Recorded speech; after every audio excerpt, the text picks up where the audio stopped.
Germany denies supplying Israel with weapons of war, yet it's one of the staunchest supporters of Israel's war on Gaza. What's behind Germany's position, and what are the long-term consequences for its diplomacy in the Middle East? This is Inside Story.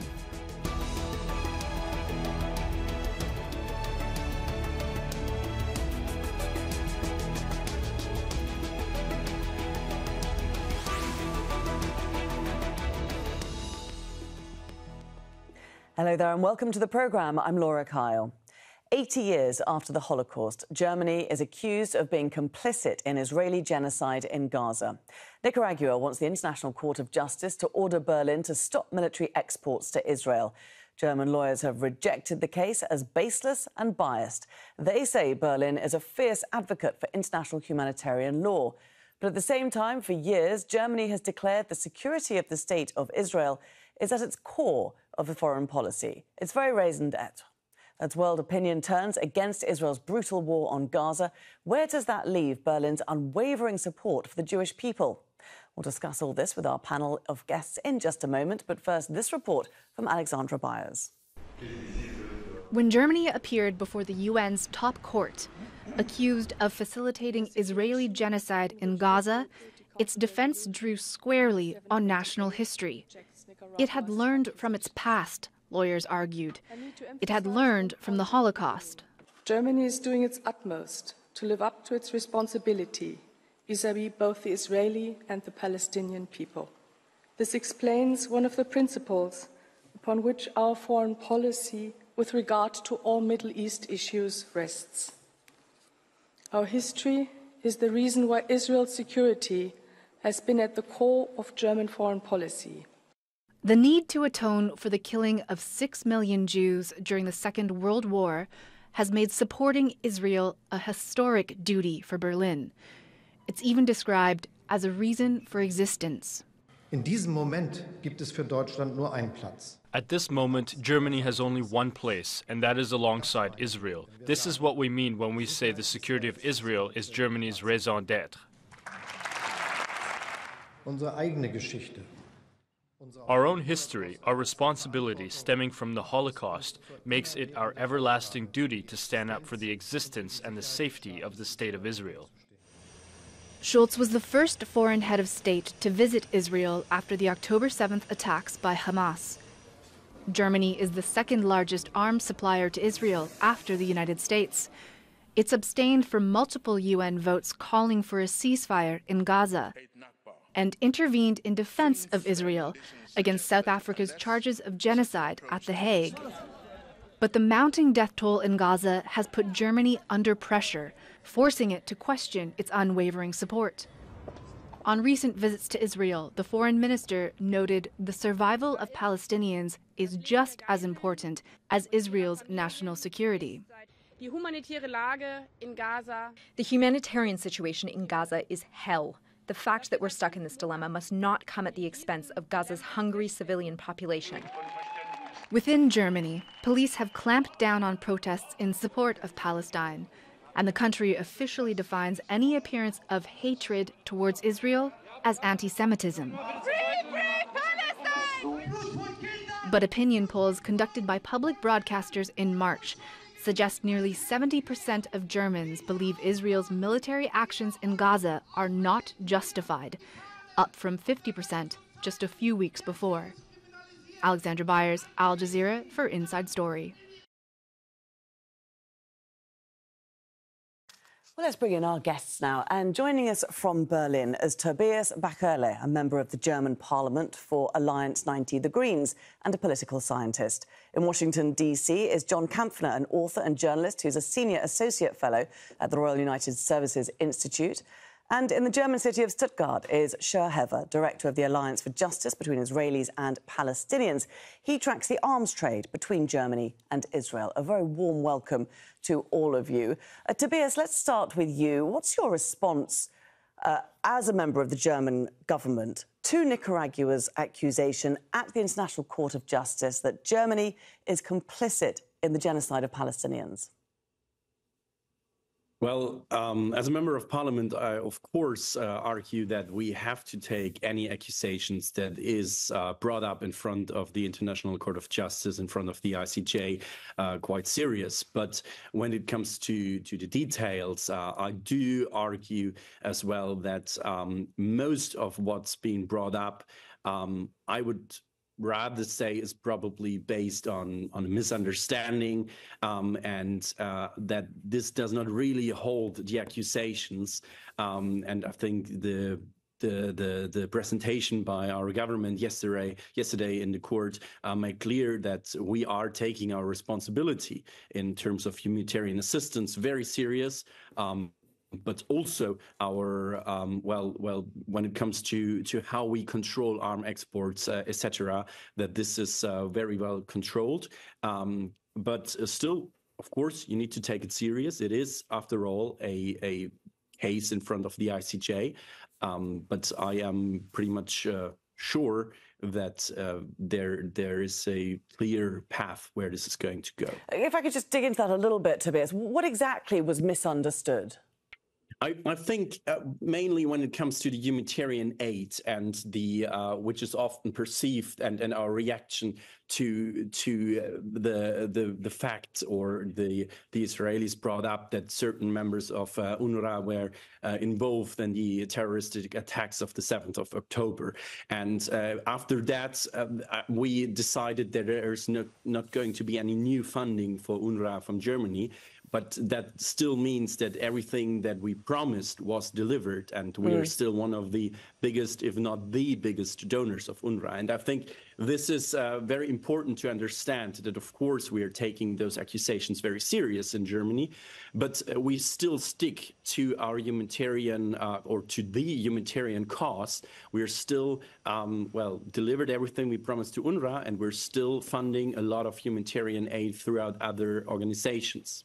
OK, I'll get on to the weapons aspect with Shir in just a moment. First of all, John, let's just look at the aid aspect. So Germany, a strong part of Germany's defence seemed to be that because they do give a huge amount of aid to Palestinians, it kind of condones the support towards Israel.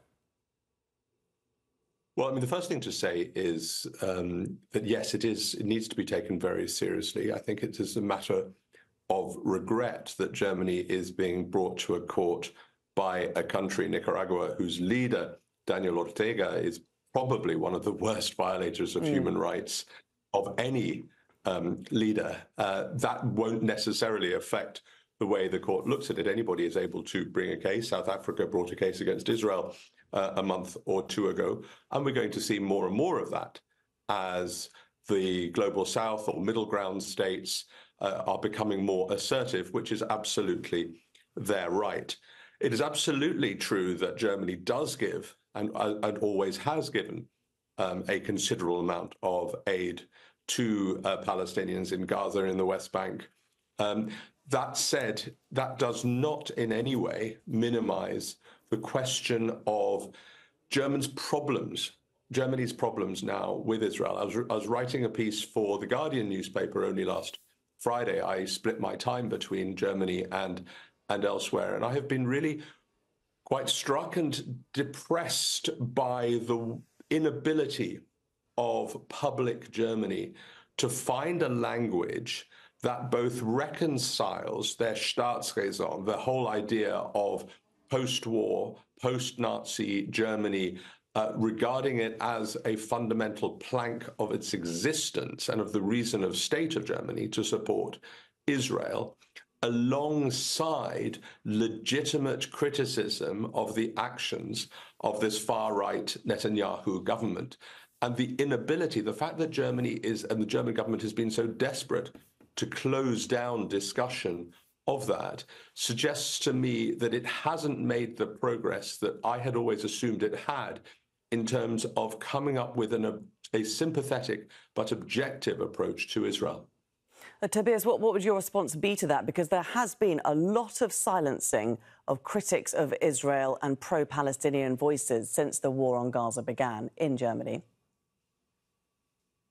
Well, I would first of all argue that in the very first statement our foreign minister gave after the terroristic attack on the 7th of October, before she flew off to Israel, she made clear that, of course, Israel has the right to defend itself, but within the framework of the international law. And that means on the base of international law, it has the right to defend itself, but it also gives the framework, and therefore all the responsibility Israel has to take on if it defends itself. And I think this is very important. Of course, I do understand this is nuanced, and this is to a certain amount, and not what people might hope for, how the suffering of the Palestinians is seen. For the very first statement, I would argue that was, of course, the response to the horrific attacks on the 7th of October. And after that, I would say, yes, it's incredibly important that we see and we talk about the inhumane suffering the Palestinians have to take on.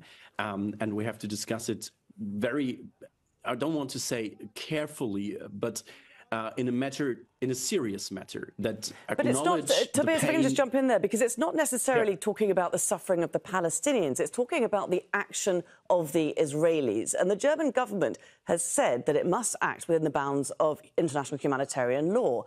And yet it's not. Why is it not? I mean, the German government is supplying aid to the Palestinians, and I would argue that is definitely within humanitarian international law.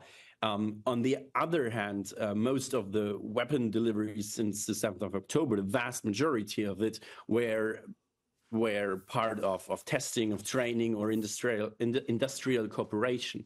So, of course, I do understand that we have delivered weapons in the past to Israel to defend itself. And, of course, I do also see that, and I think that, and I mean, that is another case in front of the ICJ, if there, and it is up to the ICJ to decide that if the use in this war of force of military equipment is in the frame of international law. And of course, this ruling of the ICJ in this other case is incredibly important. OK, well, let's look at the weapons, because that was a crucial part of the ICJ case against Germany. So let's just have a listen to what the defence argument was when it said that the weapons that Germany sent to Israel were not lethal. If we look at what has actually been licensed for export to Israel under this framework since October 2023, we see no artillery shells, no munitions. Nearly all exports involve what is known as other military equipment, typically of a subordinate or defensive nature. As a matter of fact, only 4 war weapons have been licensed for export since October 2023, 3 of which concern test or practice equipment. Shir, let's bring you into the discussion at this point, because you have contributed to a lengthy report on Germany's weapons export to Israel. So do you agree with the core of this defence that Germany made yesterday in court?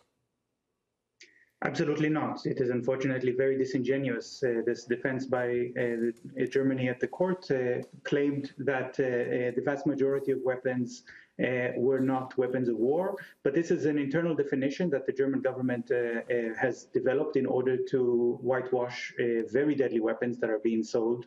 And those weapons which are defined as weapons of war, where they claim are mostly weapons for training, in fact, we have evidence from the Israeli military that they've used ammunition and propellants which are designated for training in order to kill people in Gaza. We know that the ships, the warships that Germany has sold to Israel are used to bomb the Gaza Strip. This is under no circumstances considered to be self-defense, because Israel does not have the right to defend itself in occupied territory and does not have the right to use artillery against unarmed civilians. This is a war crime, as well as a part of what accumulates to the crime of genocide. and therefore it is completely illegal what Germany is doing, these weapons.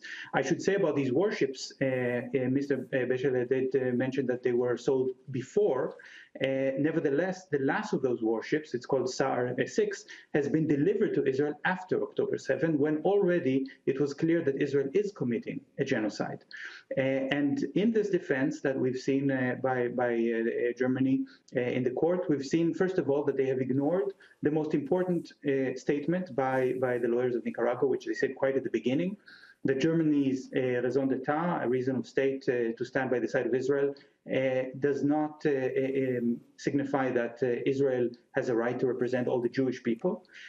So what we are really seeing here is a very cynical abuse of the memory of the Holocaust in order to profit from an arms trade. And we've seen so much evidence of German deadly weapons, whether they call them weapons of war or not, being used to kill Palestinians in the Gaza Strip, to kill civilians as acts of revenge, as acts of genocide. And it's simply not convincing that the German government is not fully aware of this. The information is out in the open, out in public. Let's just give Tobias a chance to respond there. First of all, just pick up on Shir's last point. Was the German government fully aware of what was being sent to Israel and used in Gaza? I cannot answer that. Of course, we're tracking or usually we're tracking what's happening with the weapons, whether they are applied in the framework that is agreed on. But this is confidential information, and of course, I cannot. I actually don't know how much that's been the case in this weapon delivery cases. Whether we already have those information, whether we have the reports, and of course, certain reports are public, but of course, they need to be confirmed to violate or step out of agreed contracts. OK, but it's fair to assume, isn't it, that ammunition being given to Israel is being used to kill people in the Gaza Strip?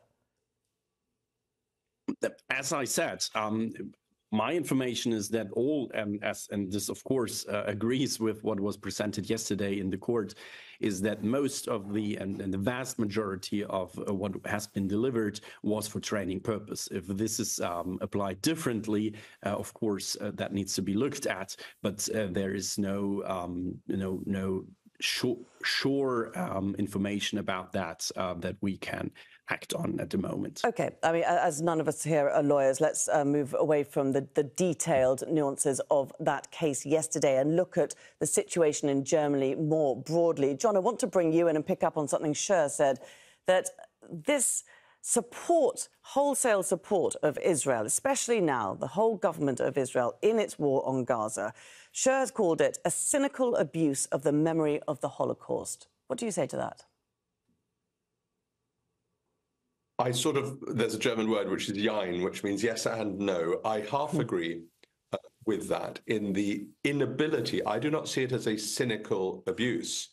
I see it as an inability to understand, and in some ways, going off on a slightly different tangent, the memories of the war have also, in my view, confused Germany when it comes to defending Ukraine against Russia, the sense of never against war, which it was a false conclusion from the Second World War, rather than you defend democracy. So Germany, in one respect, has been too cautious, in my view, when it comes to Ukraine, and has learned the wrong lessons.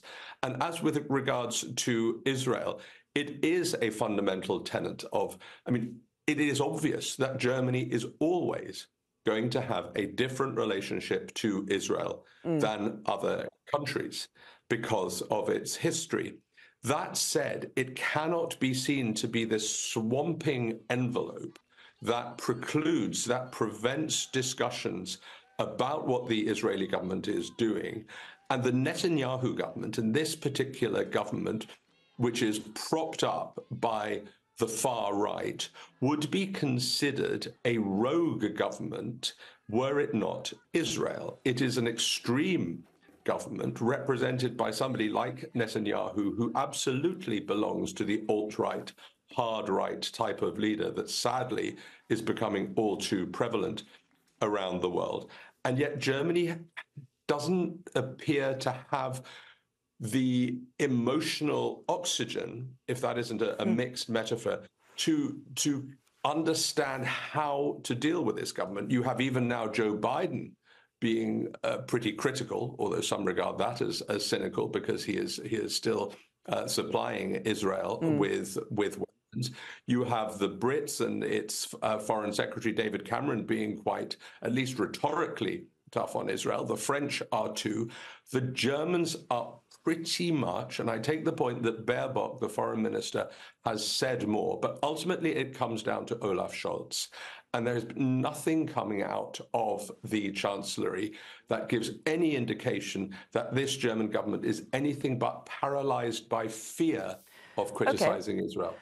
Tobias, there is a difference, isn't there, between supporting Jews, supporting Israel and supporting this particular government in Israel, because it's not a government that upholds many of the Germans' values, particularly, dare I say, the values of the Green Party, your party. We've got a prime minister facing corruption trials, trying to overhaul the Supreme Court, extreme right-wing members of the government. So how does it reconcile? How do you reconcile your wholesale support for it?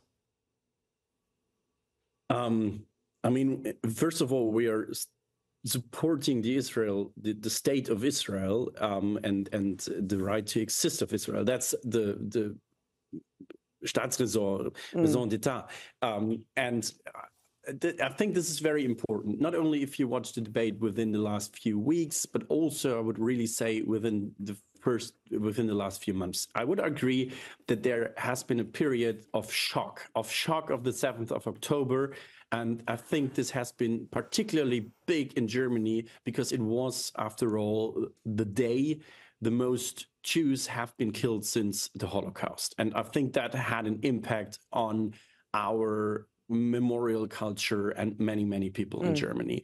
But after the first shock about that, I would argue that there has been a lot of debate around the Israeli government, and within the last few weeks, we've been seeing that that of course not only the fact that it's a right-wing government, but also the question how they're fighting that war and the problems with how they're fighting that war is being discussed more and more. Of course, also in circles where I argue that have been more opposed to the idea that this is a problematic approach, but I think it's very important.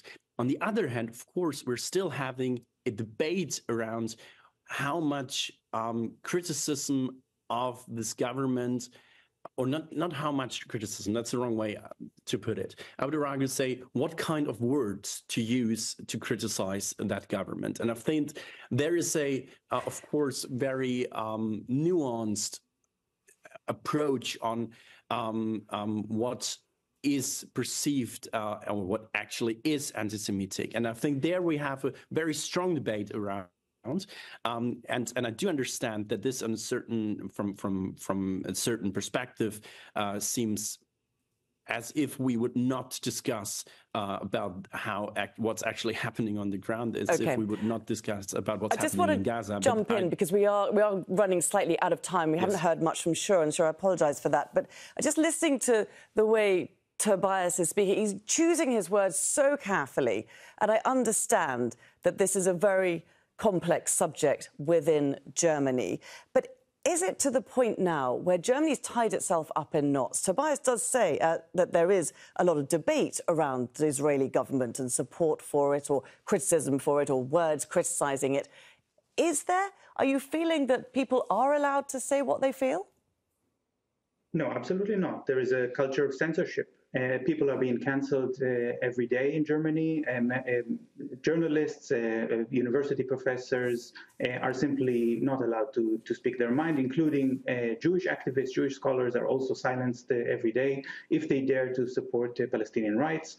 I think that what Mr. Bacherle referred to in terms of Germans' culture of memory has completely failed, because Germany was supposed to be the first country in the world to recognize the warning signs. hunger, mass starvation being used as a weapon of war, dehumanizing an entire group of people. These are the signs of genocide. But apparently, instead we hear from him when he says, we don't know, we'll need to look into it. So basically, to say all of this information, which is out in the open, reported here on Al Jazeera, is simply not known to the German government because they choose to close their eyes. And it is his party, the Green Party, not Olaf Scholz, which has established a special committee in order to facilitate more arms exports to Israel after October 7. And so it was the responsibility of this committee to examine whether how these weapons are being used. And in fact, it's the Minister of Foreign Affairs of his party, Annalena Baerbock, who consistently opposed a ceasefire and blocked attempts to promote ceasefire, whether on the UN or the EU level, and promoted more bloodshed. This is okay, Shir, I am very conscious that we are running out of time, and I can see Tobias wanting to jump in there just to respond.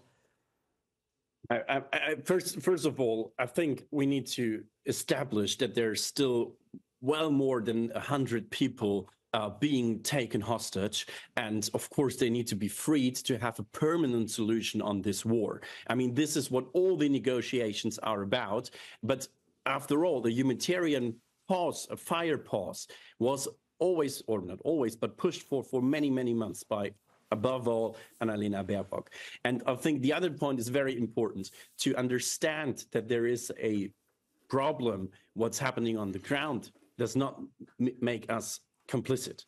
And I think we are addressing that there needs to be more humanitarian aid to get into Gaza, that Israel has a responsibility on the occupied territories to, well, solve the humanitarian crisis. I think this is very, very important. But what I was saying before, what we don't know is regarding the firearms and the weapons we delivered. Our information is that this was on a vast majority for training or industrial purpose. OK, sadly, we have run out of time. We do have to wrap up our discussion, even though it could go on for a lot longer. I do appreciate you all taking the time to join us. Tobias Bacherle, John Kampfner and Shir Hever. Thank you very much.